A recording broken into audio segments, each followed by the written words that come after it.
Students, welcome to maths calculator.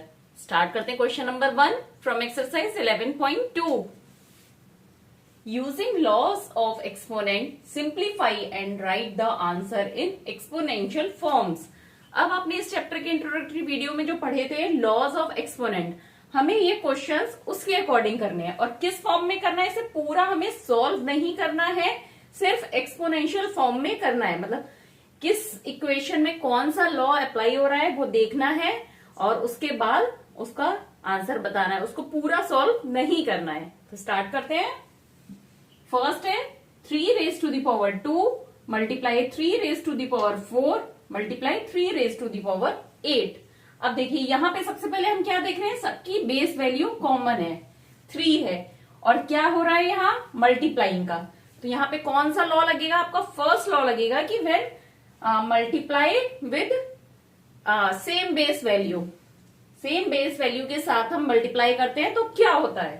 तो हमारा क्या लॉ था कि a की पावर m मल्टीप्लाई a की power n equal to a की पावर m प्लस n।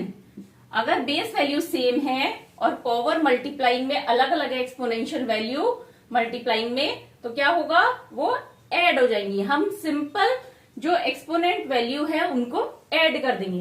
तो यहां भी देखिए सेम है, बेस वैल्यू सब में 3 है, एक्सपोनेंशियल वैल्यू जो है वो मल्टीप्लाइंग में है, तो सबको ऐड कर देंगे। तो क्या हो जाएगा 3 की पावर 2 प्लस 4 प्लस 8, क्योंकि यहां पे ये सब मल्टीप्लाई में है। तो ये कितना हो गया, 2 और 4 6 और 8 14। तो 3 रेज टू दी पावर 14 इसका आंसर होगा। अब हमें इसे सॉल्व नहीं करना है क्योंकि इसमें कहीं नहीं लिखा है इसको सिंप्लीफाई करिए, सिर्फ एक्सपोनेंशियल फॉर्म में बताना है। तो इसका आंसर हो गया 3 raise to the power 14। Next है 6 raise to the power 15 divided by 6 raise to the power 10।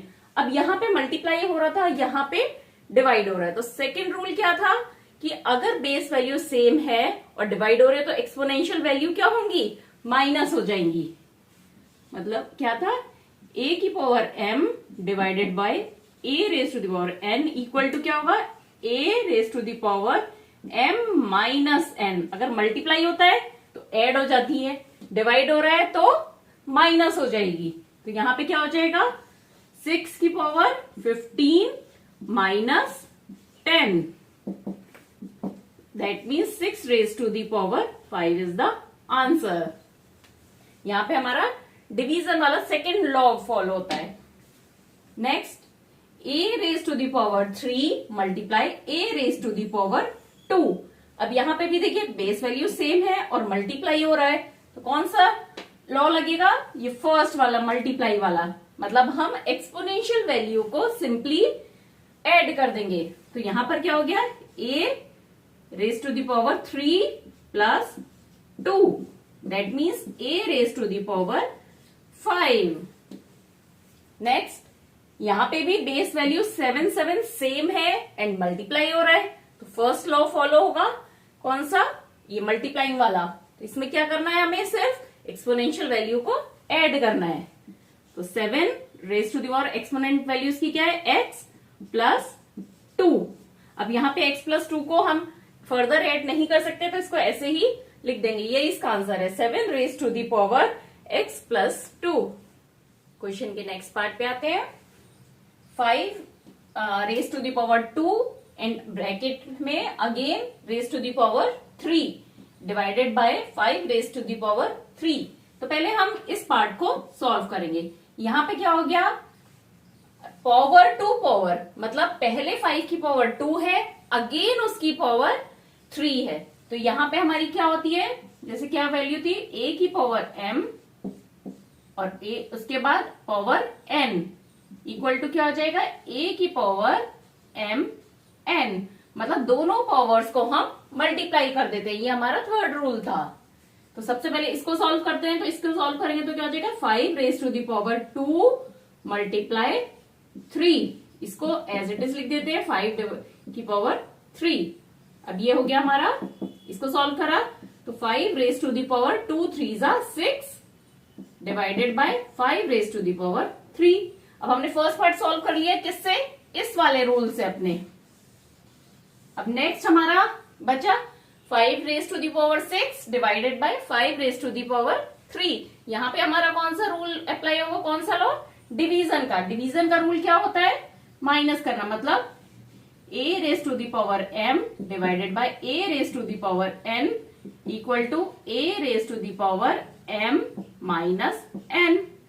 ये हमारा डिवीजन का रूल होता है कि अगर बेस वैल्यू सेम है और डिवाइड कर रहे हैं तो एक्सपोनेंशियल वैल्यू को हम माइनस कर देंगे। तो अब हमारा सेकेंड रूल अप्लाई होगा इसमें। तो ये क्या, 5 raise to the power 6 minus 3, that means answer हो गया 5 रेज टू द पावर 3। तो आप इसमें ध्यान से करिए, अगर कोई भी साइन आपको दिया है ऑपरेशनल साइन, उससे पहले जो है पहले उसको सॉल्व करिए, फिर अगेन पूरे को सॉल्व करिए। जैसे इसमें हमने सबसे पहले इसको सॉल्व करा, कौन सा रूल अप्लाई करके, ये वाला रूल अप्लाई करके। फिर ये आ गया हमारा 5 raise to the power 6 divided by 5 raise to the power 3। इसमें हमने सेकेंड रूल अप्लाई किया डिवीजन वाला, उससे हमने इसको सॉल्व करा तो आ गया 5 raise to the power 3। Next है 2 raise to the power 5 multiply 5 raise to the power 5। अभी तक हम जितने देख रहे थे उन सब में बेस वैल्यू सेम थी।